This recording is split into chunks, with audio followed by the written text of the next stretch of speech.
Alhamdulillah.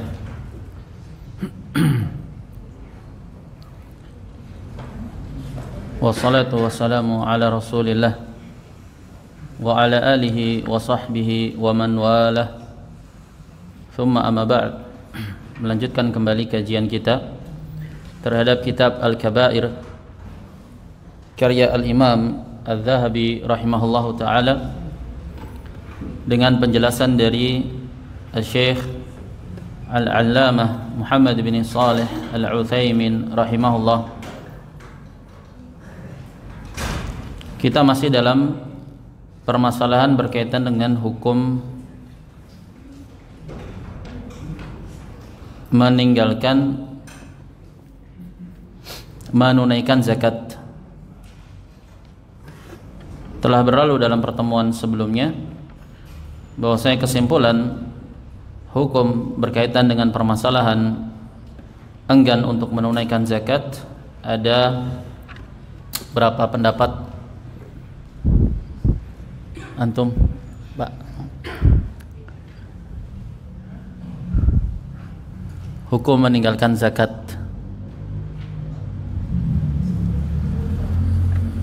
Sebelahnya, Bapak.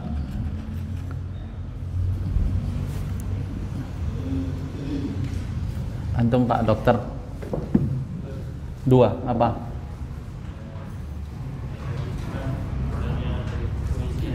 Gimana?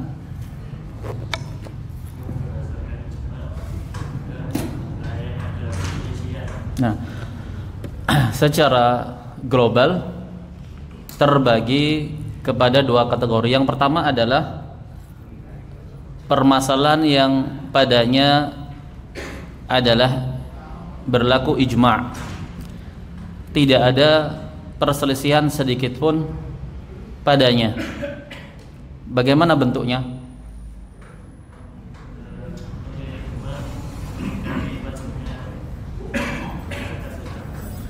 Perkara yang ijma' tidak ada perselisihan padanya, yaitu seorang yang menisbatkan kepada Islam kemudian dia mengingkari akan wajibnya zakat. Apa hukumnya? Hukumnya kafir berdasarkan ijma' para ulama mutlak. Secara mutlak tidak ada pengecualian wadahnya. Tidak ada. Tidak ada. Hah? Siapa yang bilang ada? Ya, apa? Ya. Ya. Disebutkan oleh para ulama dalam konsep ijma' tadi ada beberapa bentuk pengecualian padanya, meskipun ini sifatnya jarang. Seseorang yang mengingkari wajibnya zakat, dia tidak dikafirkan ketika dalam dua keadaan. Yang pertama adalah ketika dia baru masuk Islam. Seorang yang baru mengenal Islam, dia bersyahadat, hanya saja dia belum mengetahui dengan detail rincian dari syariat Islam. Kemudian dibebankan kepada dia untuk menunaikan zakat dan dia mengingkari. Sebelum sampai padanya penjelasan, dia terburu meninggal. Maka keadaan yang demikian bisa jadi dia mendapat udzur atas ketidaktahuannya tersebut. Yang kedua bentuknya yaitu seseorang yang tinggal jauh di pedalaman rimba, sama sekali tidak memiliki akses untuk sampai kepadanya pengetahuan tentang syariat zakat. Misalkan seseorang yang tinggal di pedalaman, dia mengenal Islam, ada seorang pendakwah masuk ke pedalaman sana, belum sampai menjelaskan rincian tentang syariat Islam, hanya sebatas menjelaskan tentang konsep syahadat. Kemudian terburu pendakwah ini keluar dari wilayah tersebut atau mungkin meninggal, belum sampai padanya syariat Islam tentang permasalahan zakat. Yang demikian apabila dia mengingkari dalam keadaan tidak ada akses sama sekali bagi dirinya untuk mengetahui syariat Islam secara mendetail, maka bisa jadi mendapat udzur. Namun secara umum permasalahan yang pertama ini ijma' di kalangan seluruh ulama kaum muslimin, mereka yang menisbatkan ke dalam Islam dalam keadaan mungkin ketidaktahuan pada dirinya tentang Islam itu untuk terangkat, untuk tertiadakan dengan dia belajar, dengan dia bertanya, dengan dia mencari tahu, didapati padanya akses terbuka lebar untuk dia mencari tahu tentang itu, kemudian dia mengingkari tentang wajibnya zakat, maka bil ijma' orang tersebut kafir, keluar dari Islam. Permasalahan yang kedua atau bagian yang kedua, yaitu terdapat padanya permasalahan yang diperselisihkan. Bagaimana bentuknya, Pak? Antum. Bakhil. Nah, dia mengakui wajibnya zakat, tapi dia tidak mau menunaikan zakat. Bukan karena dia mengingkari wajibnya, tapi karena bakhil, kikir. Maka yang demikian hukumnya bagaimana? Ada dua pendapat. Ahsan. Ada dua pendapat. Pendapat pertama, pendapat pertama hukumnya kafir, murtad, keluar dari Islam. Dan pendapat kedua,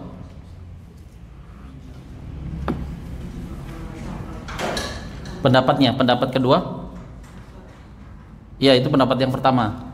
Pendapat yang kedua, pelakunya adalah dosa besar, tidak sampai kepada derajat kafir, keluar dari Islam.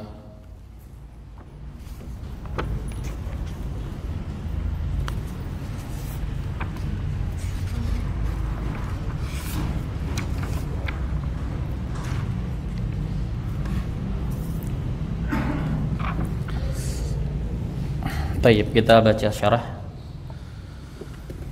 Belum dibaca syarahnya ya.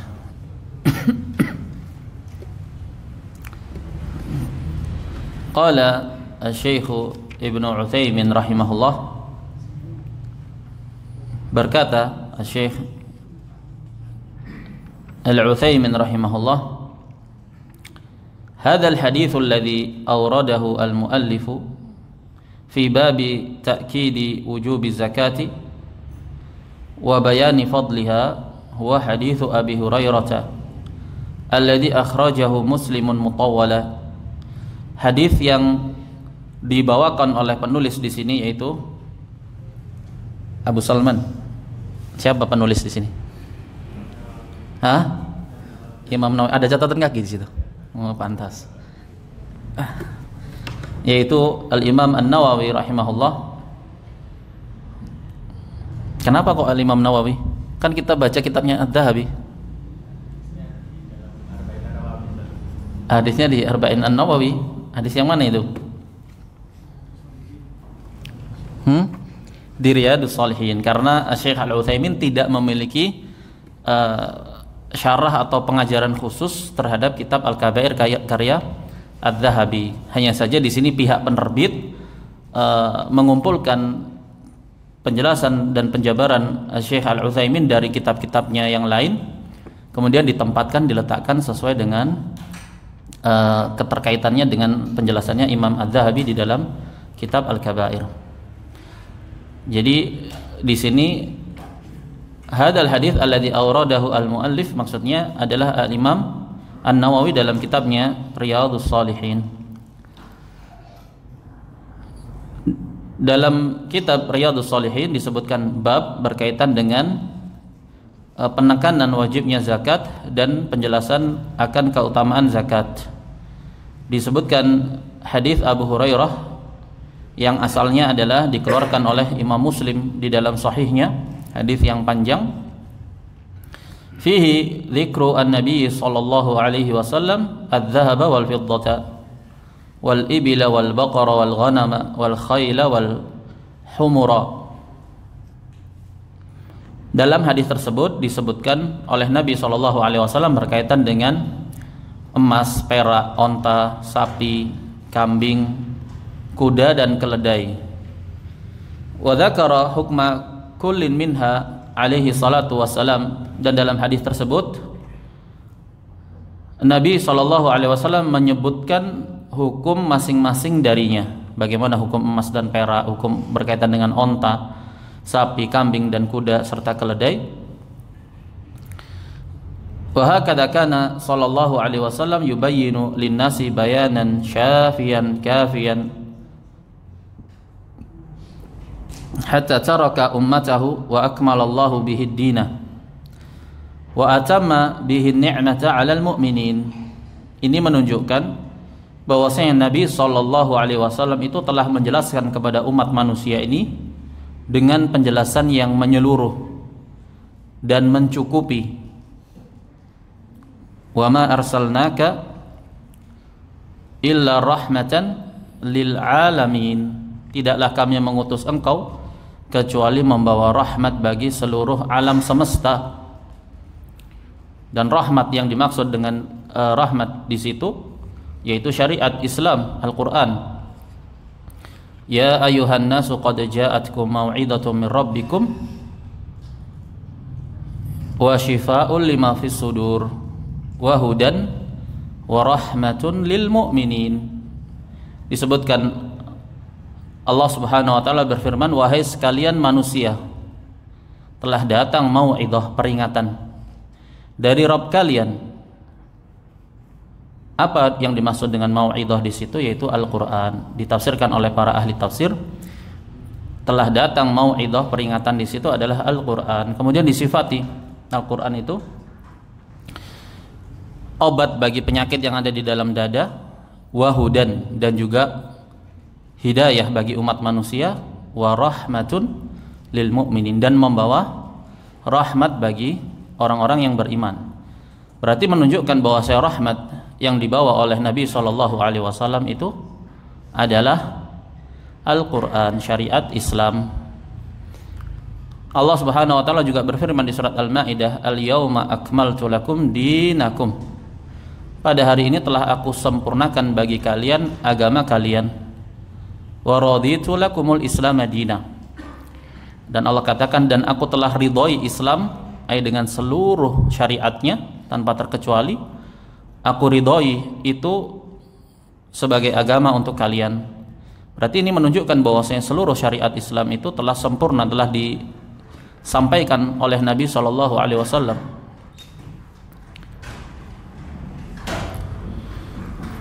Secara keumuman, hujjah Allah Subhanahu wa taala telah tegak di muka bumi. Jadi hukum asal hujjah Allah Subhanahu wa taala pada seluruh umat manusia ini telah tegak. Ini hukum asal. Karena Allah katakan, wa laqad ba'atsna fi kulli ummatin rasulan an i'budullaha wajtanibut taghut. Sungguh telah kami utus di setiap generasi, di setiap umat itu seorang rasul, di mana konsep dakwah dan misi dakwah dari rasul yang diutus tadi selalu menyerukan kepada at-tauhid, ibadahilah Allah semata dan jauhilah at-taghut, segala sesuatu yang diibadahi selain Allah. Allah tegaskan pula di surat An-Nisa, rusulan mubasyirina wa mundirin li'alla yakuna linnasi 'alallahi hujjatun ba'da rusul. Rasul-rasul itu diutus oleh Allah Subhanahu wa taala dalam keadaan membawa kabar gembira berupa tauhid, berupa syariat Islam, berupa balasan bagi orang-orang yang beriman, wa mundirin, dan juga membawa peringatan, memperingati dari kesyirikan dan balasan bagi pelaku kesyirikan.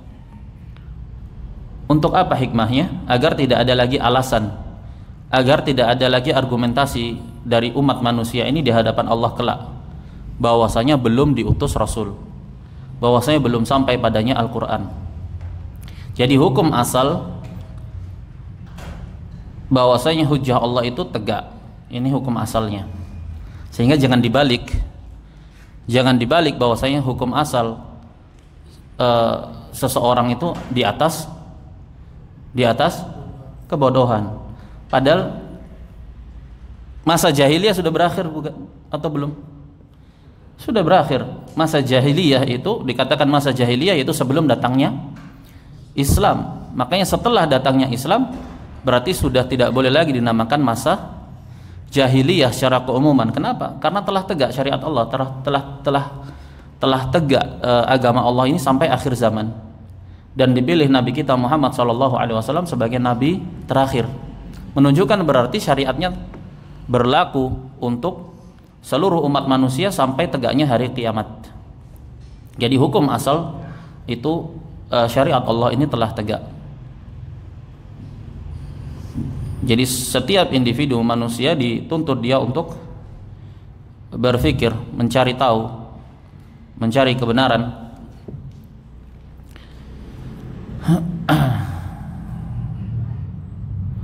Faqala sallallahu alaihi wasallam, "Ma min sahibi dhahabin wala fiddatin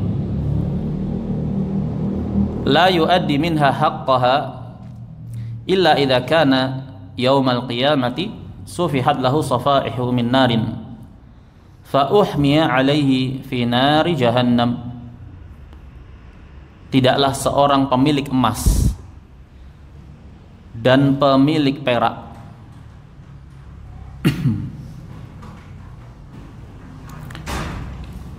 yang tidak menunaikan darinya itu haknya, yaitu zakatnya,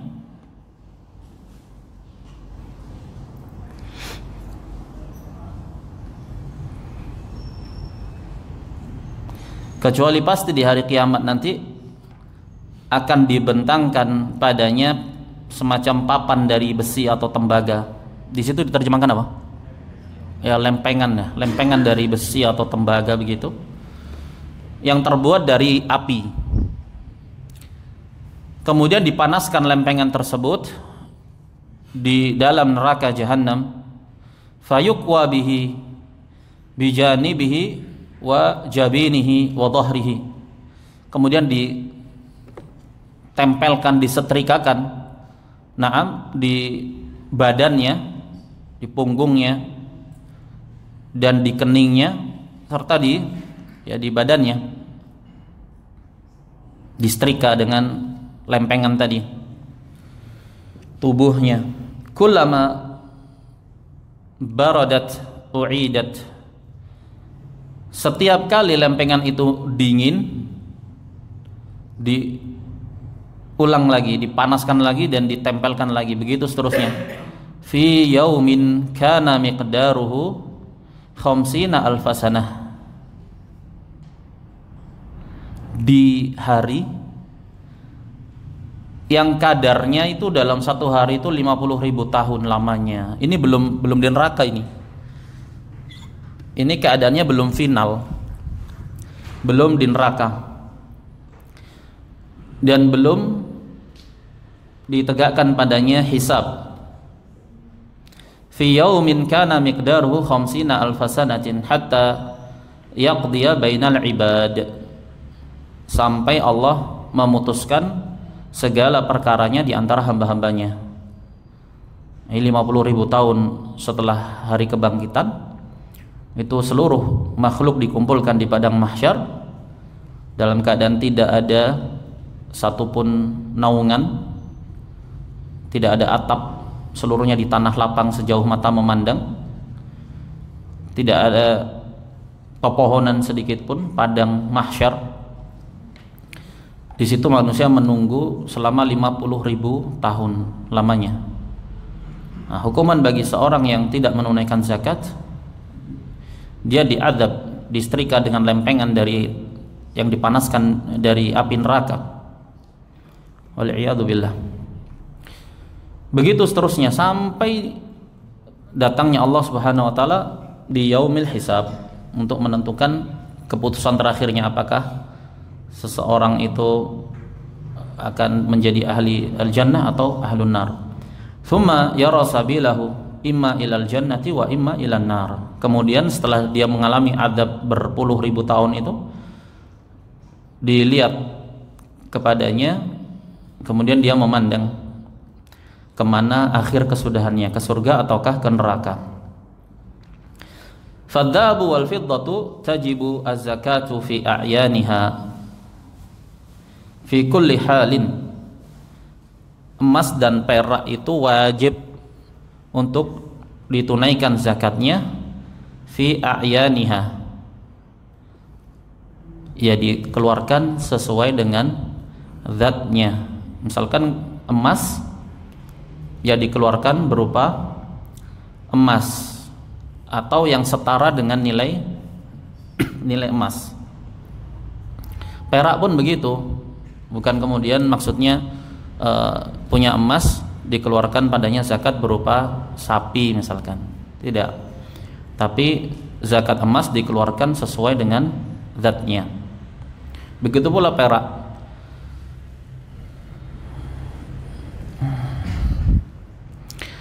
Faz-zakatu wajibatun fi a'yani adh-dhahabi wal fiddah fi kulli halin sawa'un a'addaha al-insanu lin-nafaqati aw liz-zawaji aw li shira'i baitin yahtaju ila suknahu aw shira'i sayyaratin yahtaju ila rukubiha aw iddikharihima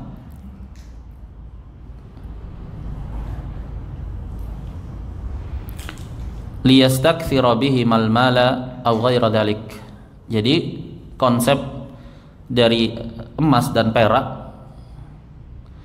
dan ini berlaku pula bagi mata uang yang berkedudukan sesuai dengan kedudukan emas dan perak, nilai tukar mata uang.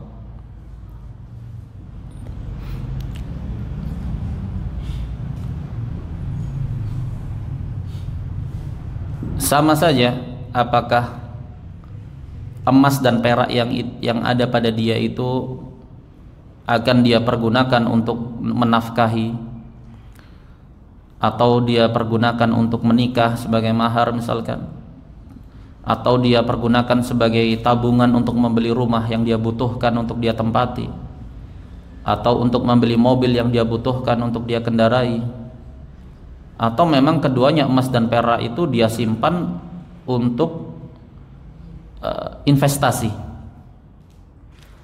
Fa fihi ma az-zakatu ala kulli halin hatta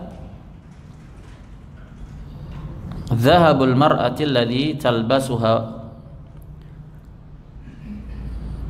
wal fiddatu allati talbasuha tajibu 'alaiha az-zakatu. Bahkan emas dan perak yang dipakai sebagai perhiasan oleh seorang wanita itu wajib untuk dikeluarkan zakatnya, meskipun dia tidak niatkan untuk investasi atau untuk berdagang, sekedar dia pakai, itu wajib untuk dikeluarkan zakatnya. Tajibu zakatu fiha ala kulli halin, wajib untuk dikeluarkan zakatnya dalam keadaan apapun. Lakin la budda min bulughin nisab, dan syaratnya ada dua, yaitu bulughun nisab, sampainya nisab atau kadar yang telah ditetapkan. Wa huwa fi dhahabi 85 jiraman wa nisfu jiramin. Kadar wajibnya zakat pada emas itu 85,5 gram. Ya, kalau 1 gramnya sekarang berapa? 900? Hah? Berapa sudah? Anggap salah 1 juta. Berarti kali 85,5 berapa? Ya 85 juta 500. Seseorang yang memiliki emas dengan kadar 85,5 gram, dia hitung sampai haulnya 1 tahun penuh. Apabila emas tersebut tidak berkurang, tetap kadarnya 85,5, maka wajib untuk dikeluarkan zakatnya. 85,5 gram, atau seseorang yang memiliki tabungan seukuran dengan itu, uang, berupa uang di bank misalkan harus dia simpan. Apabila dia memiliki kadar seukuran dengan kadar 85,5 juta, maka wajib bagi dia untuk mengeluarkan zakatnya setelah terpenuhnya haul atau 1 tahun penuh berjalan dan uang itu tidak berkurang. Wal fiddatu khamsumi'atin wa khamsatin wa tis'una jiraman, atau khamsumi'atin wa khamsatun wa tis'una jiraman. Sementara perak itu kadarnya 595 gram. 595 gram. 1 gram perak di kisaran 10.000. Anggaplah.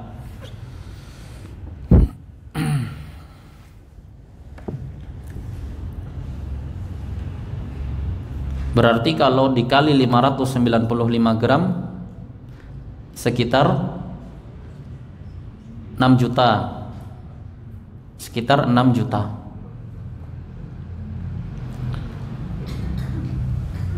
Wal fiddatu fa idza kana 'indal insani min adh-dhahabi hadzal miqdaru wa min al-fiddati hadzal miqdaru wajaba 'alaihi zakatu 'ala kulli halin. Jadi apabila pada seseorang dia memiliki emas dengan kadar 85,5 gram tadi, atau dia memiliki perak dengan kadar 595 gram, maka wajib baginya untuk ditunaikan kadarnya. Wajib untuk ditunaikan kadarnya dalam keadaan apapun.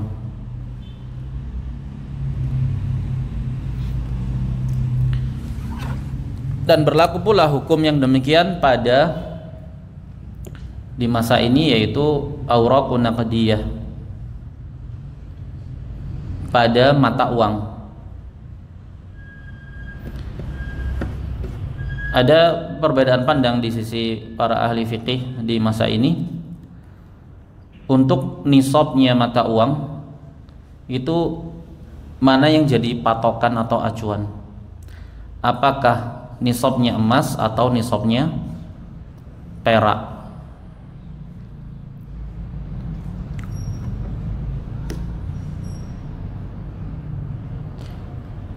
Wallahu ta'ala a'lam. Menurut pendapat yang lebih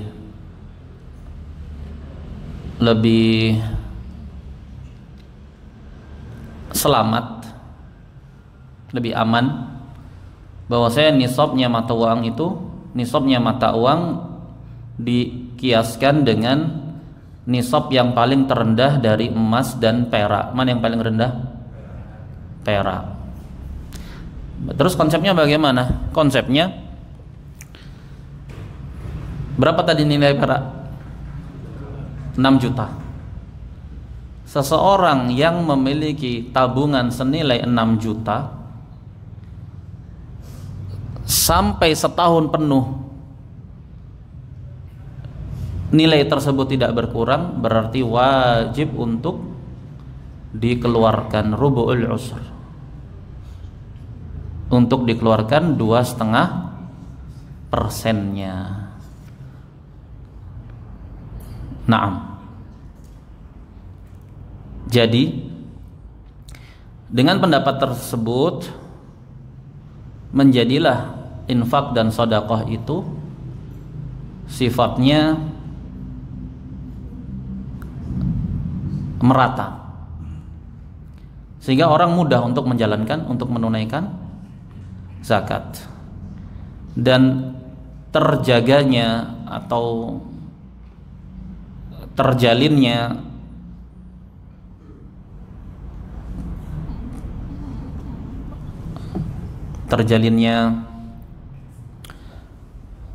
perputaran ekonomi di antara kaum muslimin itu lebih merata dan cepat. Sehingga orang lebih banyak mana orang yang punya tabungan 6 juta atau 85 juta? Orang yang punya tabungan 6 juta. Dan 2,5%-nya dari 6 juta berapa? Hah? 150.000. Ringan, setahun sekali. Nah, dan dengan itu lebih apa ya?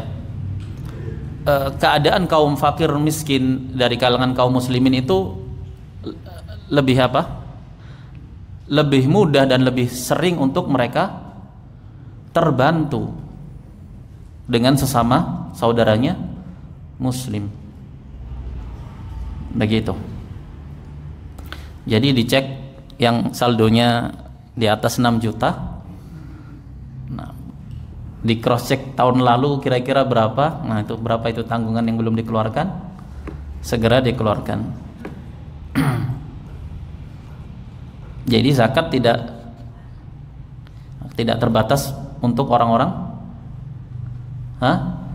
untuk orang-orang kaya. Dan juga standarisasi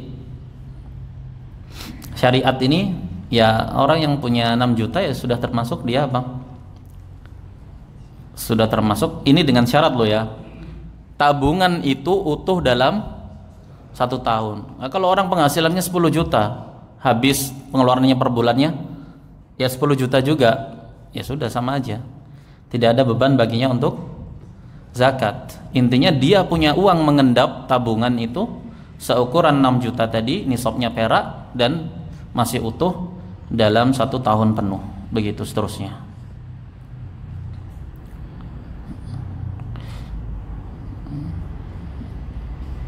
Mana yang lebih aman? Nunggu punya 85 juta atau Nah, ini 150.000 ringan insya Allah. Dan kehormatan juga kewibawaan kaum muslimin secara umum itu tertunjanglah dengan adanya saling memberi itu tadi di kalangan orang-orang yang memiliki kelebihan harta. Ini menunjukkan bahwasanya dalam Islam itu tidak boleh untuk kaya seorang diri, nggak boleh.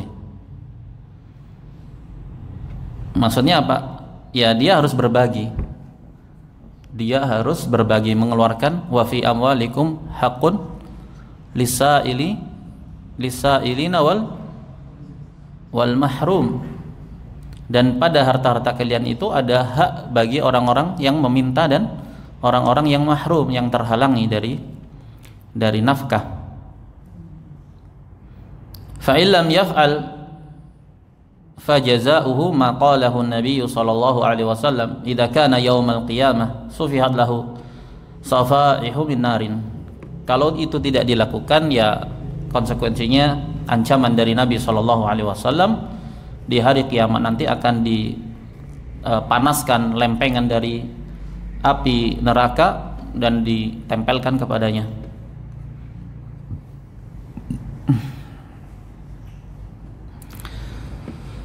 La min dahabin wa fiddah. Lempengan itu bukan dari emas atau dari perak, min narin, dari api, wal iyadu billah. Qad'un nariyah, sepotong dari api, wa yuhma 'alaiha, dan dipanaskan fi nari jahannam, bukan dipanaskan dengan listrik 300 watt. Ini di neraka jahannam. Wa naru jahannama faddalat 'ala nari dunya kulliha bi 69 juz'an. Sementara panasnya api dunia seluruhnya itu, seluruh api yang ada di dunia ini kalau dikumpulkan kemudian dibandingkan dengan panasnya api neraka, itu hanya 1 bagian dari 60 bagian dari 69 bagian.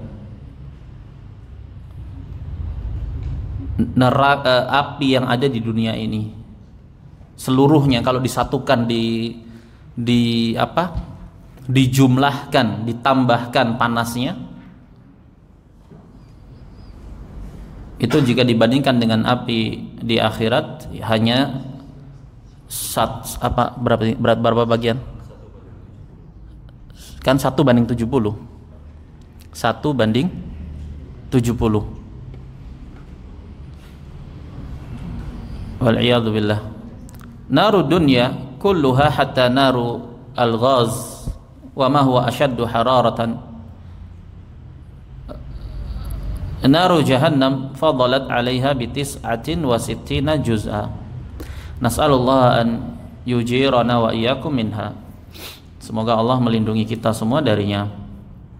Yuhma 'alaihi fi nari jahannam fayuqwa bihi jambahu, yakni al-aiman wal aisar, dipanaskan lempengan tadi dari api jahannam, kemudian disetrikakan ke tubuhnya, ke bagian kanan dan kirinya.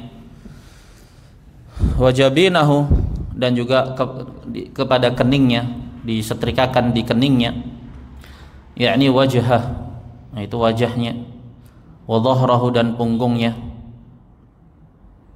Wadaha ma'nahu,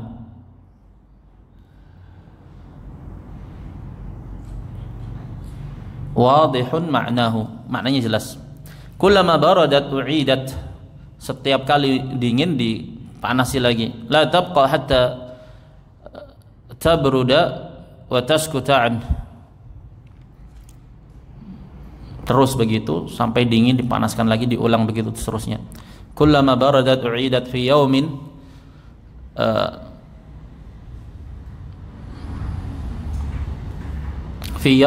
miqdaruhu 50,000 sanatin, di hari di mana kadarnya itu 50.000 tahun.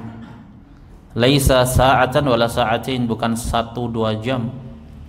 Wala syahran wala syahrin, bukan 1 bulan 2 bulan. Wala sanatan wala sanatin, tidak 1-2 tahun. 50,000 sanah, 50.000 tahun. Wa huwa yu'adzabu bihadzal adab,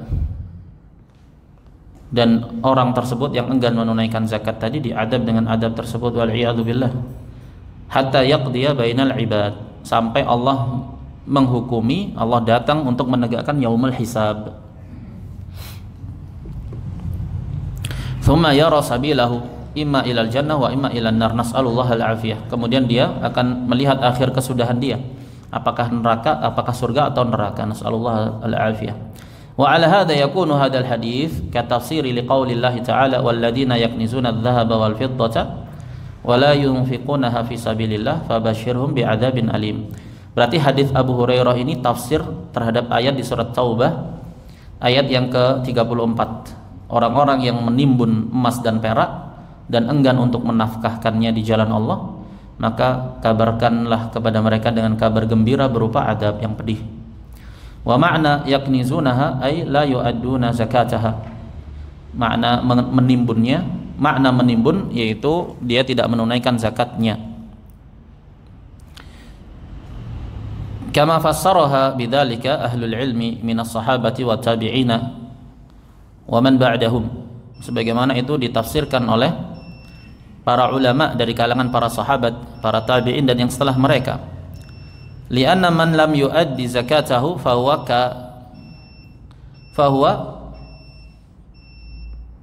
lianna man lam yuaddi zakatahu fahuwa kanaz, karena siapa saja yang tidak menunaikan zakat maka sejatinya dia adalah menimbun, maka sejatinya dia menimbunnya. Walau kana ala ru'usil jibal, di situ diterjemahkan apa? Meskipun dia di atas gunung, meskipun dia berada di puncak gunung, maksudnya apa? Hah? Gimana? Dalam kurung terlihat jelas. Sebelumnya tekstualnya, karena orang yang tidak mau membayar zakatnya berarti dia hanya menyimpan saja meskipun berada di puncak gunung, dalam kurung terlihat jelas. apa maksudnya? Bisa dipahami nggak? Katanya maksudnya hartanya itu terlihat gitu, Ustaz. Mungkin pasti kelihatan. Kata yang tumpuk tadi. Oh ya, ahsan. Nah, kan di sini tekstualnya menimbun ya. Ayat kan orang-orang yang menimbun, berarti menimbun itu kan identik dengan menyembunyikan. Nah, menyembunyikan Tapi di sini dibahas orang yang tidak menunaikan zakat itu sama dengan orang yang menimbun. Meskipun harta itu sejatinya tidak ditimbun tapi terlihat jelas. Nah, jadi jangan sampai dipahami ayat ini, loh, saya tidak menimbunnya, ini saya tampak-tampakkan. Nah, begitu maksudnya. Wa ma tuaddi zakataha wa ma tuadda zakatuhu falaisa yaknizu walau kana fi batinil ard. Adapun yang ditunaikan zakatnya maka dia tidak teranggap menimbun meskipun harta bendanya itu ada di bunker di bawah tanah. Fal kunzu ma la tuaddi atau ma la tuadda zakatuhu. Jadi perbuatan menimbun harta itu adalah tindakan tidak mau menunaikan zakatnya. Sedikit lagi. Yauma yuhma 'alaiha fi nari jahannam fatuqwa biha jibahuhum wa junubuhum wa dhuhuruhum. Di hari di mana dipanaskan dari api neraka jahanam kemudian disetrikakan pada punggungnya, pada badannya dan pada kening-keningnya. Wa hadza 'adzabun wa alamun jasadi. Ini adab dan sakit badan, sakit yang menimpa badan. Wa yu'adzabuna 'adzaban qalbiyan, dan mereka juga teradab dari sisi hati dan perasaannya. Fa yuqalu lahum hadza ma kanaztum li anfusikum fadhuqu ma kuntum taknizun. Sudah diadab kemudian dibuli lagi dia. Ini adalah akhir atau dampak hasil dari perbuatan kalian yang menimbun harta itu ketika di dunia. Fayahsulu lahum al-'adzabu al-jasadi wal 'adzabul qalbi bitaubihi wa ta'nif. Jadi terhasilkan dua adab, sudah diadab secara jasad, diadab pula secara hati, itu di perasaan. Fa kaifa yakunu qalbuhu fi tilka sa'ati wa huwa yuqalu lah hadza ma kanastum li nafsik. Maka bagaimana perasaannya kira-kira ketika di waktu itu sudah dia diadab kemudian dikatakan, ya ini rasakan kapokmu kapan gitu.